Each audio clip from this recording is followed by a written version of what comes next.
Welcome to Aaron Mahnke's Cabinet of Curiosities, a production of iHeartRadio and Grim and Mild. Our world is full of the unexplainable.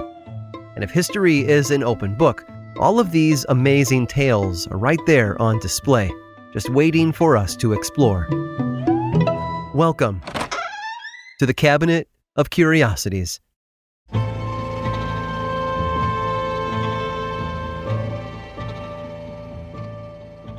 History is full of unpopular taxes. Some, like Britain's taxation of colonial tea, were met with pushback or even revolution. But a few taxes in history stand out for being not just unpopular, but downright strange. Like a tax on fireplaces in England during the Middle Ages, or one on animal sacrifices in the time of the Roman Empire. Governments have tried taxing everything from clocks to wallpaper and card games, even newspapers and hats. But all of these pale in comparison to a tax instituted by Tsar Peter the Great. In the 17th century, the ruler stunned nobles and peasants alike when he announced a new tax law that changed the face of Russia forever. And I mean literally, because Peter wasn't taxing a product. His target was beards. The roots of the beard tax can be traced back to 1697, when the 25-year-old Tsar embarked on a grand tour of Western Europe. The trip was meant to be educational, a way for Peter to learn about the culture, politics, and military prowess of his neighbors. For 2 whole years, he traveled the continent incognito, even working as a day laborer in the dockyards of Britain's Royal Navy. Peter quickly became enthralled with the culture of Western Europe, which seemed infinitely more modern than his own country.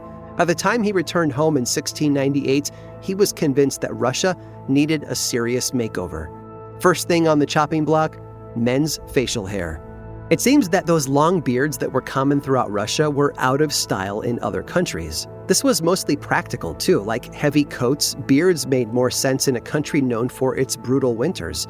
But there was a religious component too. The Russian Orthodox Church treated long beards as a symbol of piety, and virtually all monks and priests wore their facial hair untrimmed. But Peter didn't care. He saw the beards as a symbol of the country's refusal to modernize and decided that they had to go. At a party celebrating his return, he announced a nationwide ban on beards. It was such a strange idea at first.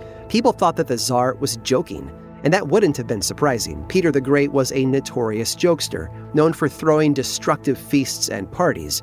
He kept a close group of friends who called themselves the all-jesting and all-drunken synod of fools and jesters. Heavily drinking and participating in pranks was literally a requirement for being in the club. And one of the main targets for their jokes was the Orthodox Church. At times, they would even dress up as bishops and perform mock marriage ceremonies to make fun of the clergy. So, knowing all of that context, the beard tax probably seemed like yet another joke aimed at riling up the church. But the Tsar was deadly serious this time. He demanded that his noble friends shave on the spot or have their beards ripped out by the roots. Then he had the police to hunt through the streets and perform forced shavings of the public. Individuals who wanted to keep their facial hair could do so as long as they paid a fee. Nobles were charged more than peasants, but everyone who paid received a token with the image of a beard engraved on it. By showing it to the police, Russians could avoid being shaved in the streets, so long as they didn't forget their token at home. And the Russian people, as you might imagine, were appalled. Forced shavings felt like an affront to their faith and their culture. A few years after the tax was instituted, it sparked a bloody uprising. A group of soldiers published a letter stating that they refused to submit to foreign fashion. Hundreds of commoners and merchants joined them, and they took over several towns. Peter responded by sending 2 detachments of troops to crush the revolt. Approximately 365 rebels were caught and taken to Moscow, where they were tried, tortured, and executed. And you have to say, anyone who wondered whether the Tsar was serious now had their answer. Despite being wildly unpopular, the Russian beard tax remained in place for decades, long after Peter's death. It was finally repealed in 1772 by Catherine the Great. Modern historians might find it ironic that a female ruler gave Russian men their beards back, but the people didn't care. They were just happy to have one less tax to pay.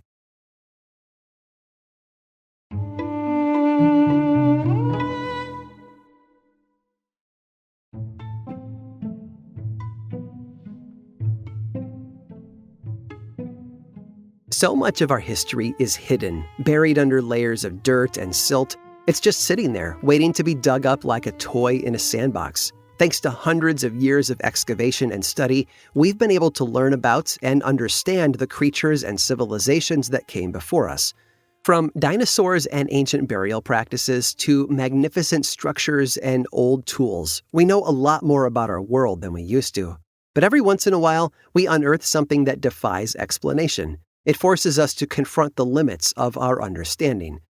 In 1832, in a town in Massachusetts about 50 miles south of Boston, a young woman named Hannah Cook had been digging in a nearby sandbank. She was collecting sand for cleaning purposes, as it worked wonders as a scouring agent. But she found much more than just some natural cleaning products. She stumbled upon something big. It had been buried in the sand for a long time. It was a human skeleton. There was something strange about it. For one, the skeleton had been discovered sitting down with its legs tucked under its chin. But the other notable thing about it was how it was dressed. According to a report written by Dr. Phineas W. Leland in 1843, and I quote, "Covering the sternum was a triangular plate of brass somewhat corroded by time, and around the body was a broad belt made of small brass tubes 4 or 5 inches in length."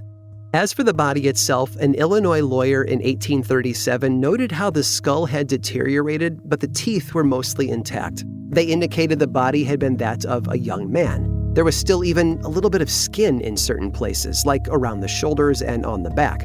This lawyer suggested that the body might have been embalmed to some degree. But the question remained, who did this skeleton belong to? Could it have been a member of an indigenous tribe from the area?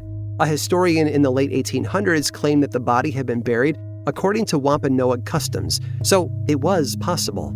Others argue that the remains had been those of a Phoenician or an ancient Egyptian or a Carthaginian who had come to North America many centuries earlier. By the way, this theory was thrown around a lot at the time to explain how the pre-Columbian city of Chichen Itza was built by other cultures who had come and colonized the Americas, but that theory didn't hold weight either. After all, we know the Mayans built Chichen Itza. And of course, it was even suggested that the whole thing had been a hoax, although no motive or culprit was ever determined.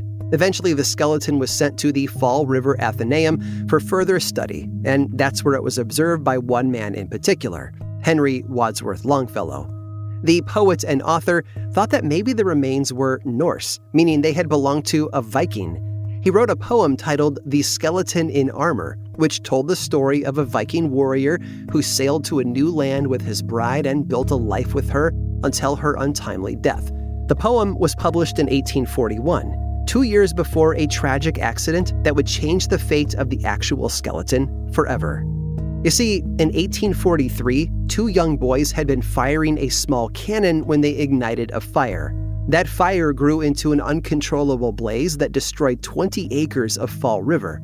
Numerous buildings were lost in the inferno, including the post office, 200 family homes, and the Athenaeum. The skeleton was consumed by the fire. Then, 6 decades later, in 1903, the corner of Hartwell and 5th Street was honored with a bronze plaque. It read, "A skeleton in armor was found near this spot by Hannah Cook in the month of May AD 1831. Hannah probably appreciated being remembered for her discovery, rather than what came after it. You see, in 1892, her great-niece was tried and acquitted for a horrible crime. She had allegedly murdered her parents.